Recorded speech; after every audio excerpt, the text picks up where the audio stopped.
ஒரு ஊர்ல அம்மாவுக்கு தான் மரியாதை, ராஜ மரியாதை. ராஜாத்தி யாரு? மகாராணி. போய் பாருங்க அவளை.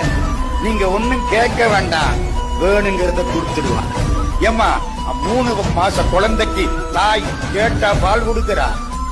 ஏமா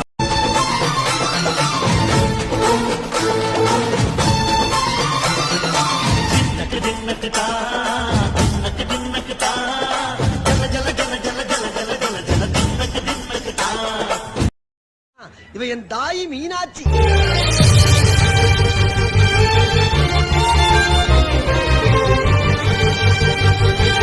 காரு வர சத்தம் கேக்குது. ஜெயிலர் வந்துட்டாருன்னு நினைக்கிறேன்.